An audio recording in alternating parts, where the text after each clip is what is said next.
Ladies and gentlemen. No, it's not time yet. Oh, wait a minute. Come on now. Oh, no, it's time. Welcome to the, I think, going live Evan and Aaron show. It says we're live streaming, so welcome to the Evan and Aaron show, ladies and gentlemen. We are so happy that you are here with us tonight. Aaron is puzzled. We're gonna let the music roll. Guys, listen, we've got so many updates for you tonight that it's going to be absolutely incredible. We are talking about Chelsea FC football. We are talking about Manchester United football. We are talking about, yes, we are talking about halftime shots. We are talking about the footy football. Hey, Aaron, are we live on the Facebooks? I don't know. Oh, wow. Well, I know that we're live on the YouTubes, which, you know, one of the patrons of this place goes, YouTubes? Anyway. Yeah. We may have to stop and start again, ladies and gentlemen. So if we have to do that, just hang on, and we will be right with you. Okay. Aaron is working on the soccer chat. And we are here. Ladies and gentlemen, while we're waiting, let us mention that Chatham Tap Fishers, the place where we broadcast from, is having a new winter menu. And that new winter menu is going to be absolutely wonderful. And I think you guys get bonus coverage, I think, because we're going to start it again. Yeah. There it is. There it is, everybody. You know, yet again, the need for an intern rears its ugly head. But it was cold today. You know, it was really fucking cold. So I'm just saying, oh, wow, drop the F-bomb already in the introduction. Ladies and gentlemen, welcome to the Evan and Aaron Show presents the Red and the Blue Soccer Chat, brought to you by us and our good friends here at Chatham Tap Fishers. Welcome, everyone, to the show. Those of you who are watching during YouTube, you now understand the difficulties of running a podcast. This happens to us. And here's what I will say. I think in this immediate area, we are the longest running podcast in this building. Yes, we are the longest running podcast in this building. Do believe we have overtaken the previous holders of that record. Yes, I think we have. Neither here nor there, but yeah, no, thank you for tuning in. Yeah, thank you. Ladies and gentlemen, let's kick this off with a just first of all, I wanted to say something at the very, very, very beginning of this podcast. Aaron, we are in 2024, and we have persevered, man. This is going into year 3. I believe so. Podcast. I believe so. I mean, yeah. we're about to wrap up year 3, start on year 4 in March. I think so. So I think this is a huge moment for us. This is a time where, quite frankly, I wanted to double down on some things.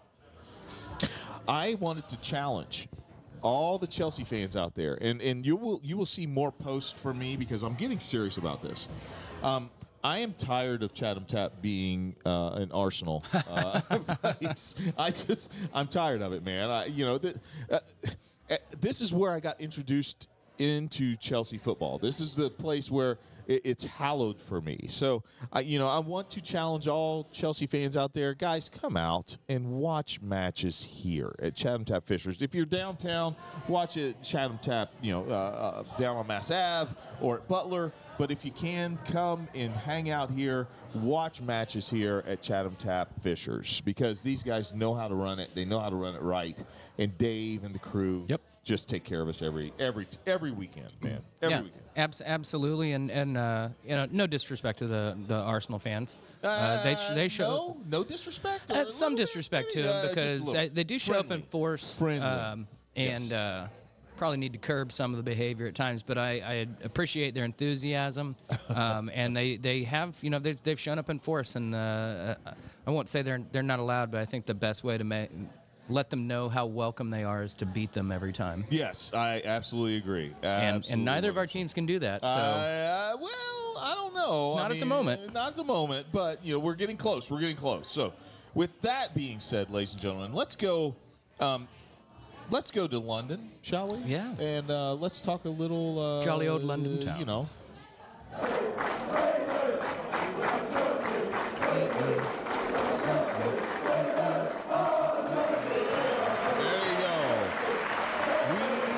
Actually have a win streak, 4 consecutive home wins at the Bridge, my friend, which, once again, talent-wise, these are matches that we should have won. We had that setback in the Carabao Cup, but other than that, we have won the matches we're supposed to win, and I'm pretty happy with us right now. We've settled into a system that Pochettino has brought in. He is starting to identify his guys. He's starting to identify those guys. This last match I saw Mudryk on the bench, and that's okay. Madueke was on the bench. That's okay. I also saw Ben Chilwell come back. Wonderful. Very good. But I will say this. Chelsea is starting to create opportunities. And that's what's exciting for me. That's what's exciting watching Chelsea, is because they're starting to create opportunities to where a mere 2 or 3 months ago, they were few and far between. Yeah. So I think that with this last match against Fulham, 1-0, okay. Yeah, most people would be like, that's nothing. But for a team that's trying to find itself, for a team that's trying to reestablish itself into the Big Six, I think that this is a huge step forward. Fulham just got through beating Arsenal the prior week. So I'm like, okay, they did something right. Yeah. And whether that's Arsenal being off that week, which it probably was, or Fulham just playing out of their ass, which probably was, but the combination of those two gave Fulham the win. Yeah. Gave them the win. So this win against Fulham, I think, sets Chelsea up to say, okay, we can solidify ourselves in the top half of the table this year. We don't have to necessarily worry if we continue to play the way that we are, like you've mentioned before. Sterling is doing things with the ball that we didn't see him do earlier on in the season. Yeah. He's not only going toward the end line, but he's also cutting in and making shots for himself, making shots for other people who are crossing. I love that. I love the fact that Nick Jackson is we've taken the focus off of him, and we've allowed him to kind of just continue to grow. Sit on the bench, continue to grow. And we now see Armando Broja being able to come in and fill a really nice spot up in front. And I love that. I love seeing him. But the guy that I think has brought this all together is Cole Palmer. Yeah. Cole Palmer Without is question. just absolutely the best signing that Chelsea has done to this point. And that hurts me because we've spent damn near billions, plural, in the in signings, but Cole Palmer has been the absolute apple of Chelsea fans' eyes this year so far. I wanted to see what do you think right now, coming into the second half of the season? What do you see for Chelsea? Because I've got my opinion. What do you see for Chelsea as far as where necessarily are they going? Have they defined themselves? No, I don't think they've defined themselves yet, from the standpoint that I think there's going to be quite a few players that wear blue jerseys at the weekend that won't be wearing them next season. Yeah. No, I get it. I think there's definitely a continued need to get rid of some of the players that just don't fit into this system, whether it's personality or playing style or what have you, as well as age. you guys have a real issue in defense right now. You know, nobody beats Father Time, and Father Time is kicking Thiago Silva's ass. Yes, right now. yeah, absolutely. I would agree with that. And I almost think, given that you're mid-table currently and are showing signs of improvement, at this point, I would begin going with a younger center back pairing.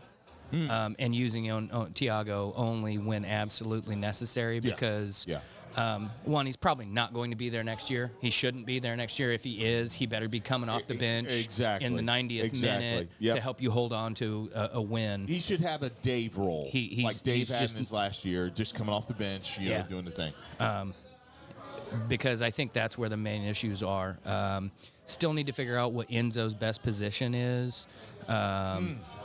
You know, I don't mind Conor Gallagher, but I don't think he's quite up to the quality that's needed for you to challenge for a top 4 and ultimately trophies. He's maybe a squad player, but if you're getting good inquiries, you know, there's the English tax, and you're going to be able to get an amount of money for him. That is true. That perhaps you wouldn't otherwise. I would hesitate unless it's, you know, another central defender. I don't think you guys really need to bring in anybody during the transfer window right now, because you've just got too many players as it is. Exactly. And trying to fit another new face into that, I don't think would be beneficial. I think you'd really rather have that. And, you know, the issue is going to be there's a Copa America and a Euro this summer. Yep. So guys aren't going to get as big a break as they would have, and you're going to have to make some decisions before those tournaments get made, because if all of a sudden James Rodriguez pops up, like after what was that, 2010 or 2014 World Cup, their price tag nearly doubles. You know, these young players suddenly become super expensive, and we see what happens when you try to gather too many of those. You know, Barcelona has that issue, and other clubs have gone through it. So I think Chelsea need to be careful with that. Sure.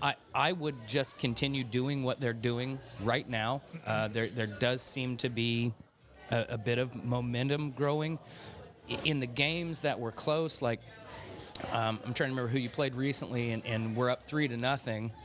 And ultimately, the final score was 3-2, and it was someone. Brighton, yeah. Brighton. I mean, you gave up 2 goals in the last 10 minutes, and really had to worry about a game that, you know, should have been in full control. Sure. You really needed Raheem Sterling to kind of pull a rabbit out of his hat to get that foul the other day. So, you know, on the one hand, I think gritty wins are good, and in both of our clubs' situation. You can't want gold plating on everything just yet. Yes, the results are what matter. The performances will come. Yes, you know, in the next 1 or 2 steps after that.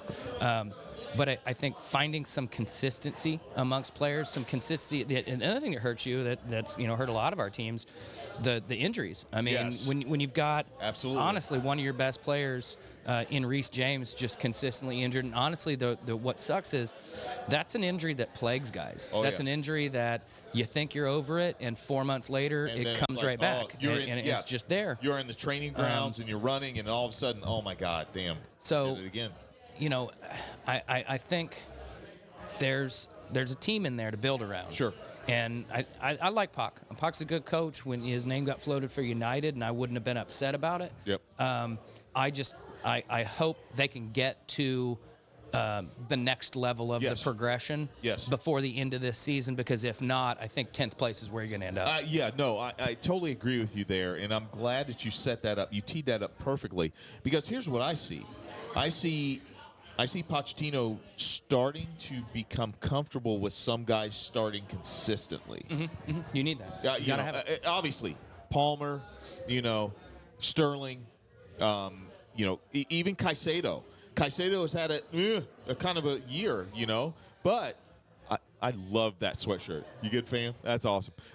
He's had kind of a shaky year, but he's starting to settle in. Who's that? I'm sorry? Caicedo. Yeah. And, you know, and so I'm like, okay, we're starting to have that. And let me just say this. We have a goalkeeper that I, at least as a Chelsea fan, believe in. Petrovic made some really nice saves in that Fulham match that I'm like, Is he the number one now? yeah, he's Okay. number one. Petrovic made some really good saves that I'm like,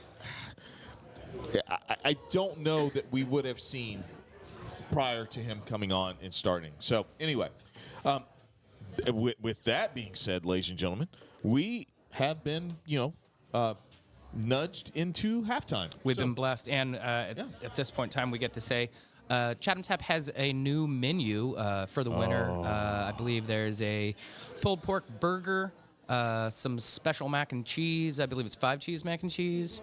I believe there's fish tacos and steak tacos. You brought back fish tacos. Oh my God. Pineapple barbecue pizza, and there's absolutely nothing wrong with pineapple on a pizza. Thank you, thank you so much. I will stand for Hawaiian pizzas. I will beat someone down all if they day say long. something about it. I swear to God. I believe 1 or 2 other new items as well. Get in here and check them out. Everything they do for these seasonals has always been fantastic, and as ever, we give big thanks for letting us do the show here. Get in on Saturday morning if you happen to be a Gunner or by chance a Crystal Palace fan, because they'll be open at 7:30 and have that yummy breakfast. And then Sunday, come in normal time, 11 o'clock, and get that new full menu with those new items. And say hi if we're here, and definitely tip your server as well, because they bust their asses for you guys. And Crystal especially Palace, when you all cash out at the exact same time, 5 minutes before the game ends. Crystal Palace, just think ahead. Fly, That's all I'm Eagles, saying. fly. There you go. Fly, Eagles, fly. Thank you. Cheers, ladies. Slanty. Oh, and that's how we do it downtown. Danka. Or in Fishers, maybe. Yes. I don't know. And now, my friend, we are going to switch, and I'm going to let you choose because you're going to, yeah.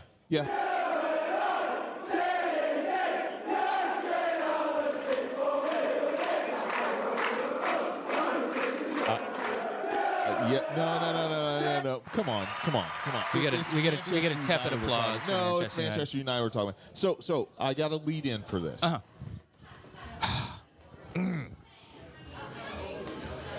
I know that I said probably months ago that I don't think this all of this cannot fall on Eric Ten Hag. It cannot. No. It shouldn't. I'm wondering from a solid Man U fan, is that sentiment still there? And what, in your opinion, what the hell is going on? I think the same thing that's been going on for years. There's very poor infrastructure from the top down at the club, and the rumblings that we're hearing about what Sir Jim Ratcliffe and his crew want to do when they come in are music to our ears as fans. Improving, the training grounds, improving all facilities, upgrading, in the executive, administrative aspects of the team is huge. I think where Ten Hag has to carry some blame is in some of his man management. Okay.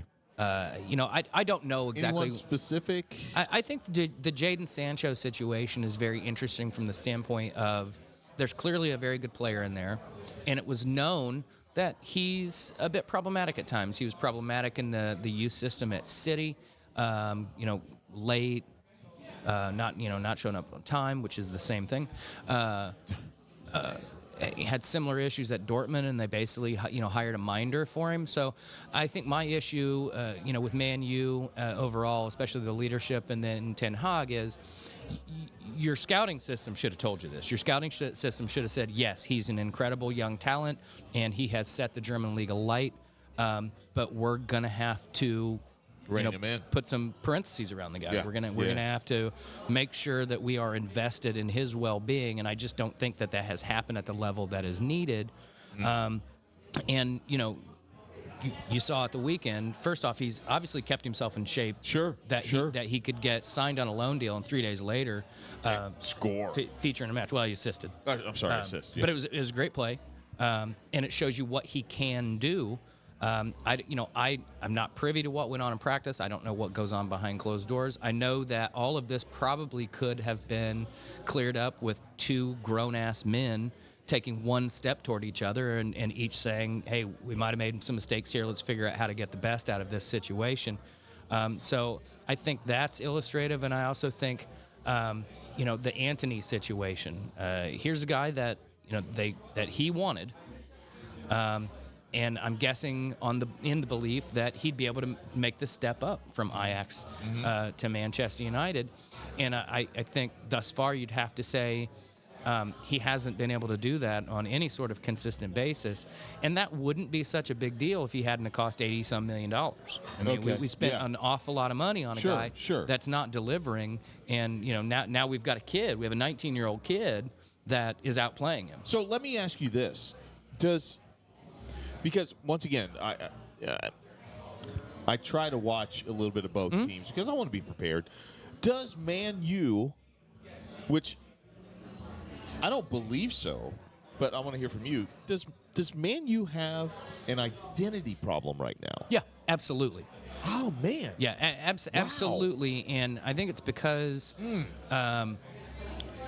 Bruno is a difficult captain at times.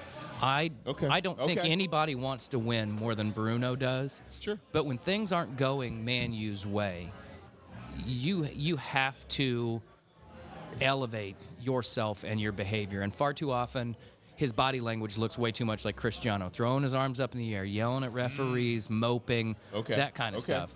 And in my opinion, somebody who could be a natural leader of this team is just too quiet. Rashford is not a captain kind of guy. Harry Maguire has gotten himself back into the fold, although he's been injured. But he did a wonderful job of enduring what he had to endure last year, which would have been horrible. Which I want to break in but real I don't quick. think he's a captain either. I want to break in real quick and just do a side. Rashford played pretty well this last match. I mean, even though it ended in 2-2, he played well. It looked more like the Rashford that we were expecting to see all season long. Well, I think a couple of things are happening. When he was playing on the left and not having good performances, I think a lot of that had to do with either Reguilon being at left back, who doesn't necessarily get forward in the same way as some other players do, or Diogo Dalot being over there, who does get forward, except he's not a natural left-sided player, so his overlaps didn't evoke the same impact on the defense. Yeah. But you noticed, in multiple situations, one, when Rashford's on the left and Luke Shaw is playing, that's a different Marcus Rashford.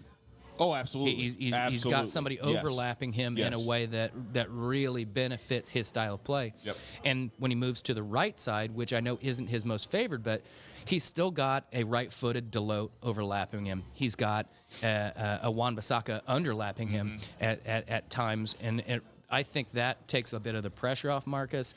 You see when he lets that ball come to rest between his feet, and he's out of ideas. That's where the problem is. If you get him moving forward with the ball and overlap him, now defensively you have to make decisions. Do I follow that run or do I stay on Marcus? Because Marcus can hurt you both ways there. Yes. Are you concerned, though, that Højlund isn't getting the amount of touches that he needs to absolutely. I don't. I think that's one of the most obvious failures of Ten Hag as a manager right now is, look, I want Alejandro Garnacho, Anthony, and Marcus Rashford, and if he were out there, a Jadon Sancho or a Facundo Pellistri.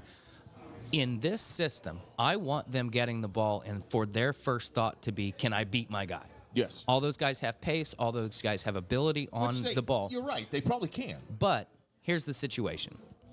If you do that 5 times in a row and the defense overplays that, it behooves you to change things up. And changing things up is get the damn thing to the byline and put in a cross for this young striker that you've spent money on, because the fact of the matter is he's starved for service, and he is still managing to get the rare goal here and there out of scraps. The goal he scored at the weekend was not intended for him. No, that wasn't. It wasn't for him. But it was brilliant by him. Rashford attempted to make something happen.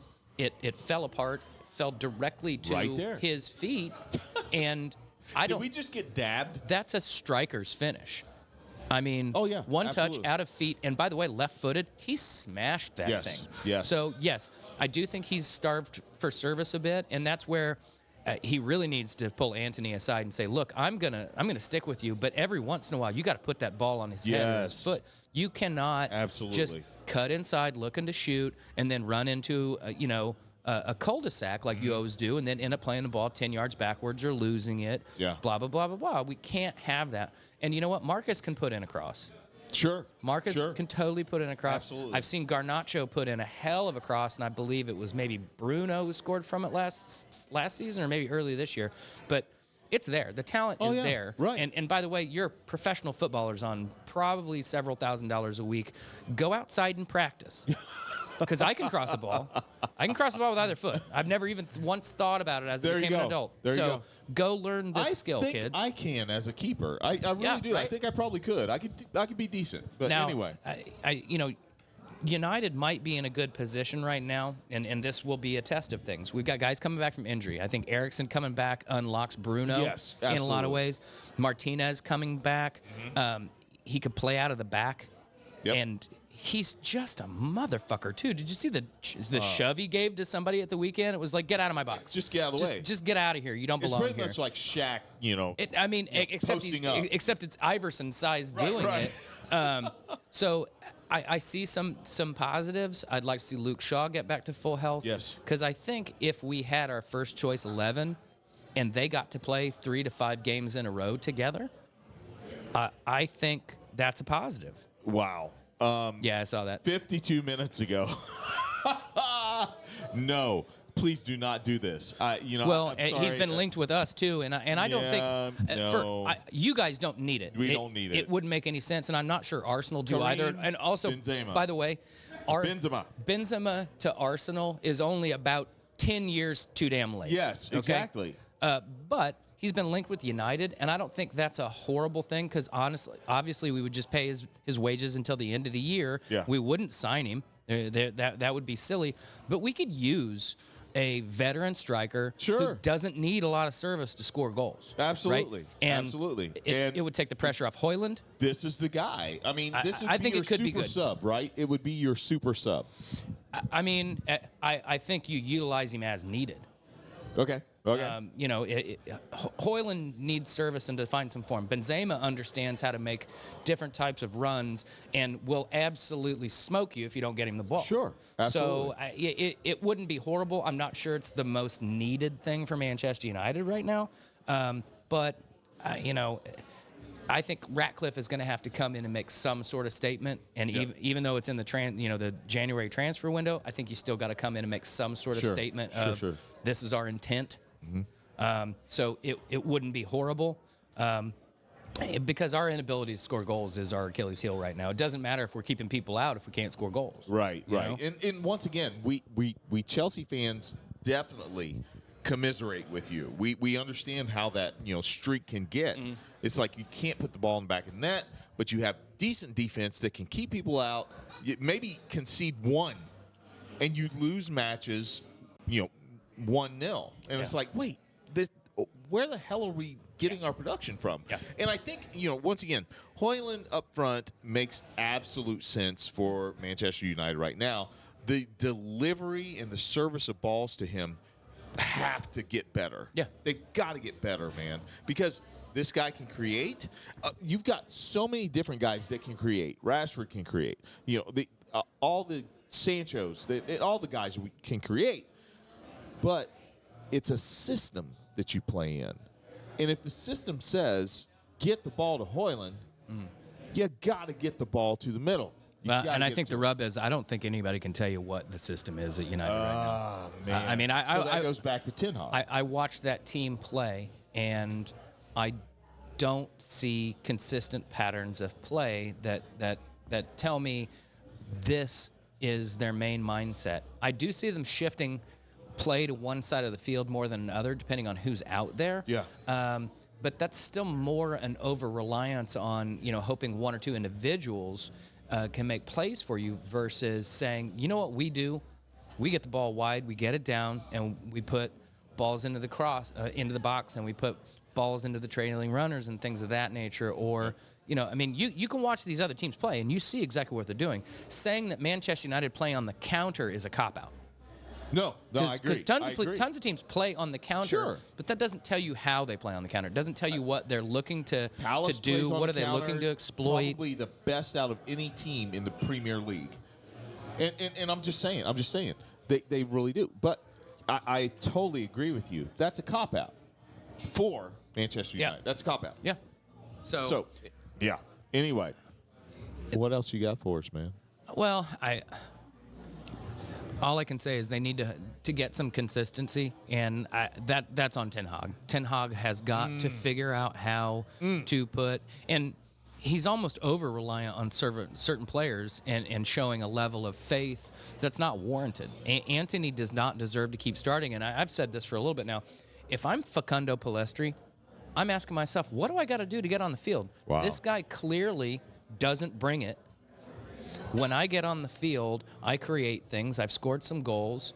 I'm getting called up and starting for Uruguay every time there's an international break. Sure. And the first time Ahmad is available, you bring him in over me? What happens, though, if on the practice pitch he's outperforming you?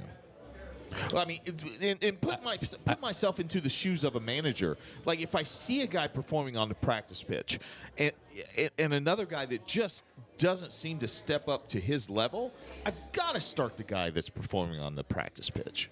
Well, I don't know what's going on in training.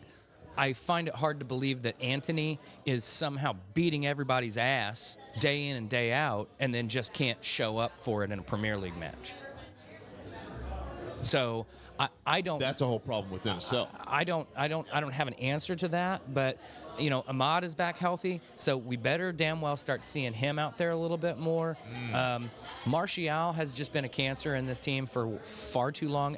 There was a great young player in there at one point in time, and I think he was Young Player of the Year when he was like 17 or 18 years old, and he burst onto the scene at United. And he scored a brilliant goal against Liverpool. He scored some early, but the dude can't stay healthy. He looks mopey as fuck. Let him go to Italy. Let him go to Saudi Arabia. I don't care where you let him go, but get him out of there. Yeah. And either bring in somebody short term to replace that, or wait until the end of the season and say, you know what, this kid played really, really well for Costa Rica during the Copa. Let's give him a shot. Yeah, no, ladies and gentlemen, I totally agree with everything Aaron said. And so, you know what? You get that, my friend, because you broke that shit down really, really well. So that moves us on. Do we have any news? Yes, first off, Pooley, homeboy Pooley, was voted Player of the Month for December for his performances for AC Milan, and he has continued that form this year. And just as important, because these things do matter, his shirt sales are through the roof. It's a good sign, because AC Milan is a worldwide brand. Absolutely. They were one of the first to break into the Asian market. Yes. So the fact that a player of his caliber, but background as an American is garnering that, while at the same time, this time last year, Weston McKennie was on loan to a team in the Premier League that ended up getting relegated. Leeds. And he's now bossing it. Did you see the 2 assists he had for Juventus last weekend? I did not see that. Oh, they're sick. 2 perfect dime balls, and he's loving life at Juventus. Okay. And then you throw in Tim Weah, who's playing well, and Yunus Musa. And it is just great to see us kind of having a bit of American dominance in the Italian league.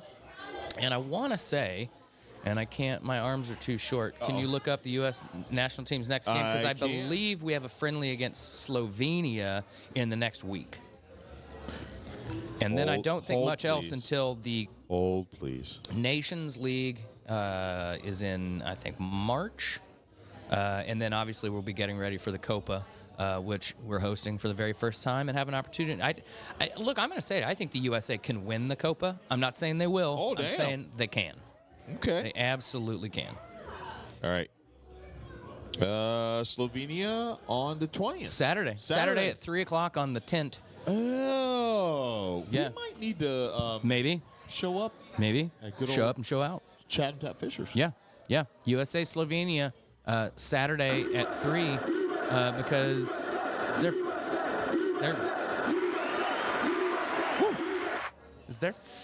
Is there American football on Saturday? Yes, there is American football on Saturday. Unfortunately, let me see what is going on. Skirt and nope, go back. Oh, all right. Aye. There we go. Interns. Okay, so Saturday, 4:30. So see, we have like an hour and a half before. And I don't think we're going to get a whole lot of Texans and Ravens fans showing up in here. No. So we'll probably we'll have be that at on. Chatham Tap in the afternoon having a real good time. Well, actually, maybe not, because I have a show to go to that night. We'll see. Wait, we'll see. We have shows. Is it this week we have shows to go to? It was Tuesday night. What? I didn't go either. But we are going to see Audiodacity at the Monkey's Tail on Saturday night. Oh. Show up. Like, who's we? Me and Amy. We have tickets. This is public knowledge. This is the thing. This is the thing. You know, I love this guy so much that I get offended when he doesn't invite me to everything that he does. Because I know where you'll be. There's so many things I want to say right now. Right? Ladies and gentlemen. I can only see in your eyes. I can only see your eyes. My eyes are sparkling at him right now. Hey, ladies and gentlemen, right now we are going into the Hey Aaron segment of the podcast. Oh, wait a minute. We need the people in the back. People in the back. Yeah, there you go. The drunk crowd in the back. That's beautiful. Yes. All right. The Hey Aaron segment. Guys, we've got to be honest with you. We've been tossing around the option of bringing back the Evan and Aaron show a little bit. And I think we're going to do that.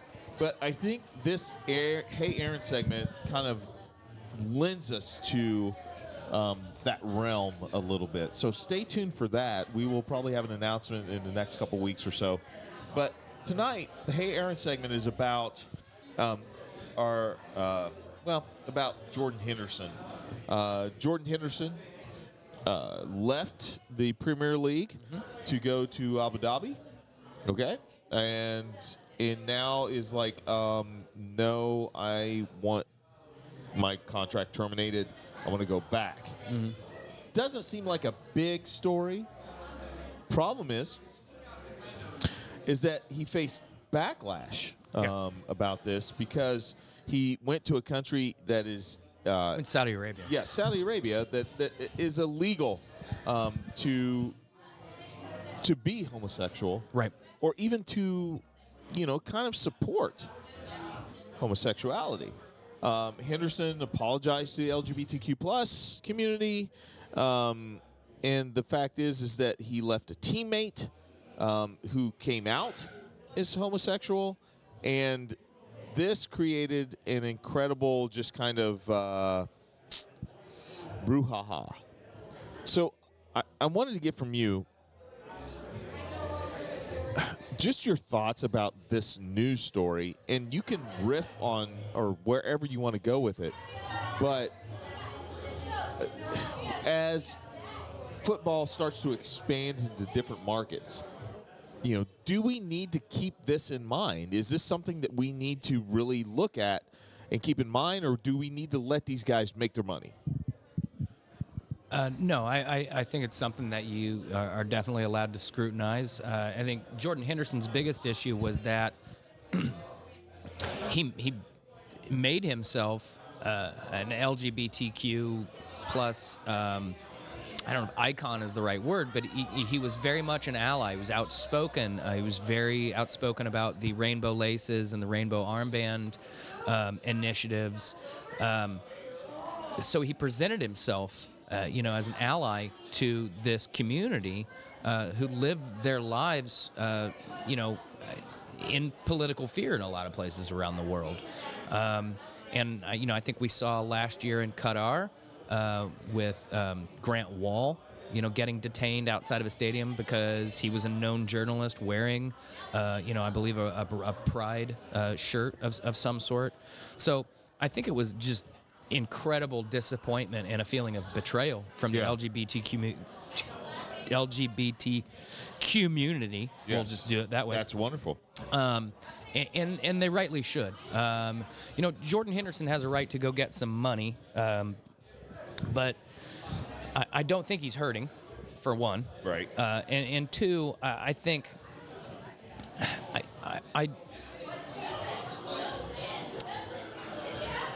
I think the more we expose some of this stuff, as Gary Neville said, it's if this is going to happen one way or the other, let's go there and kind of out it, if you will. Yes. Ironically to say that, but Henderson didn't go there and use his platform to say you guys are wrong.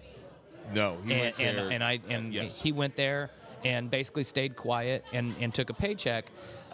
So I think it's probably smart for him to leave, especially if he ever wants to have that relationship and ability to show that community. But this is stuff I think players do need to keep in mind. I have mixed feelings about some of the Muslim guys that have gone there. They rightly or wrongly have already embraced that, and that's not to say every Muslim is anti-gay. That is not at all what I'm doing. Look at Mo Salah. Their indigenousness to the religious community that already exists, I think, makes it easier for them. Unless if Mo Salah was an outspoken LGBTQ advocate, him going to Saudi Arabia next year would be very problematic. I wouldn't excuse it just because he's Muslim. Right. My point is, a lot of these guys have already grown up in repressive regimes. Yes.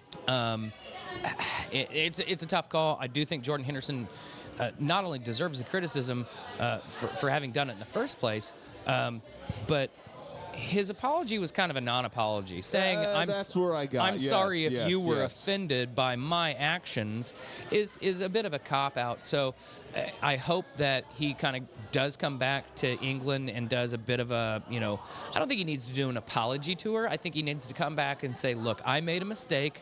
It's the last time we're going to talk about it, and I'm going to devote my free time and my voice to elevating the LGBTQ community. The LGBTQ supporters group for Liverpool are known as the Cop-Outs, which I think is it's awesome and hysterical. Hella great. Love it. Right That's good. That's good. But I think he needs to make it a point to say, you know what, my actions probably were damaging, and I have a little bit of making up to do for that. I don't think we need to hang the guy in effigy. No. Because here's the thing. Here's his words right here. Henderson later apologized to the LGBTQ plus community, claiming it really, really hurt for the community to criticize him after his years of allyship. Okay? But he goes on to say, I can understand the frustration. I can understand the anger. I get it. He told The Athletic, all I can say is that I'm sorry they feel like that. My intention was never to hurt anyone. I'm not going to sit there saying, why are they criticizing me? I understand it. These are all the things I was thinking about, and I do care. When I hear stuff like, you've turned your back on us, that hurts. I have family and friends in the LGBTQ community. I have a black friend. Yeah, exactly. Thank you. And that's what it sounds like. Yeah, I mean, there's no good way to handle this because you've already done the damage, right? And I don't think any amount of PR makes this kind of stuff go away. Wonderfully. His actions will demonstrate how we should handle him moving forward. Sure. And he does need to come back. He does need to meet with these groups and say there's work to be done, and I will work to elevate that, or just walk away from it entirely. There it is. Once again, man, just marveling LGBTQ. Legit. Yeah, I can't even say it. LGBTQ. LGBTQ. Ken's stuffed in them pants. I'm telling. What in the world? We just had dead silence, like, for the first time in our podcast because I didn't have anything. I've got nothing, dude. I've got nothing. Ladies and gentlemen, thank you so much for watching us. We are definitely hitting the Insta. He's going to get you drunk off all that junk. Stop it now. Stop it. We're going to definitely be on the Insta. Watch us on there. Watch us on the YouTubes. Watch us. I mean, if you're watching us here on Facebook, watch us again. That's awesome. But now we've come to the part of a show that, I sit back and I get to marvel at what this man has for us at the end of the show. This is Aaron's final thoughts. Guys, listen, thank you so much for joining us tonight. And I am excited to hear what you have for us, my friend. What you got for us tonight, Aaron? We're going to skate to one song and one song only.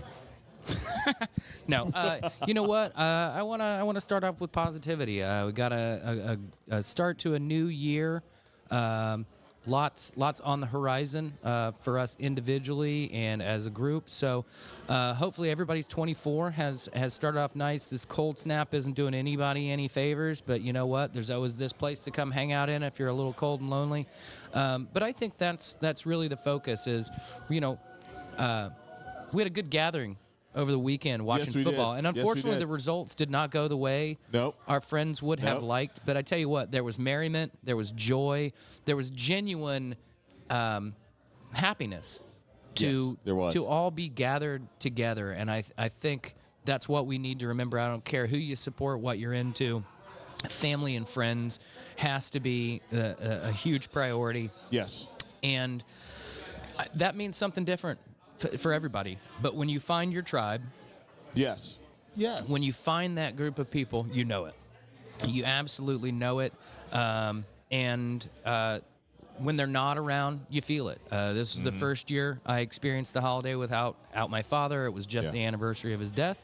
But for me, it filled me with a lot of just love and joy, remembering that my dad loved when I had a party, when I had friends over and watching soccer games, because he thought it was just the best that this group of people wanted to come around and watch these games. And I know that brought joy to him, and his joy in turn came back to me and my wife and our friends. So that's my takeaway from the end of last year, the beginning of this year, and how I want to spend time. I'm looking forward to a great trip this summer to the Euro with some friends, including this man right here. I got excited.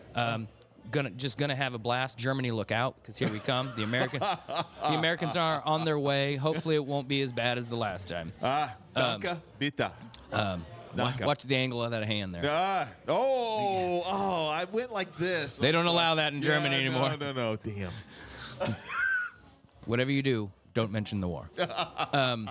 No, I want to say, even if your tribe is just 2 or 3 people, hug those people close. Make sure you spend the time with them. Yes. Plan brunch. Plan time out. And I tell you what, folks, if you're feeling lonely out there, I know this sounds silly and kind of far-fetched, but I tell you what, if you can hear our voices and you are just in a bad way, reach out. Absolutely reach out. And I don't care where you are in the world. We got Zoom. You can hear my voice wherever you are right now, and we'll make that happen. And you know what? We'll figure out a way to somehow get in the same room and have a beer, or at least drink one virtually, and let you know that somebody out there, us, cares. Yes. Because, the division still exists. It's not going away anytime soon. I don't hate anybody who feels differently than I do. I don't. I want to try to convince them there's a better way, that there are better ideas in the world, and I won't stop doing that. But I'm not bringing hate to the table. You don't defeat love, or you don't defeat hate with hate. You defeat it with more love than hate can possibly get to in its life. So that's the best I've got tonight. And just thank you all for tuning in, and we love you and appreciate it. Yes. And you know what, my friend? With that being said, I mean, if you want to, go ahead. Yeah, why not? Ladies and gentlemen, thank you so much. It sounds like chaos, but it's controlled chaos. We love you. Hashtag Black People Vote. Hashtag Say gay. We love you. Fuck you, DeSantis. Oh. Oh. Went there.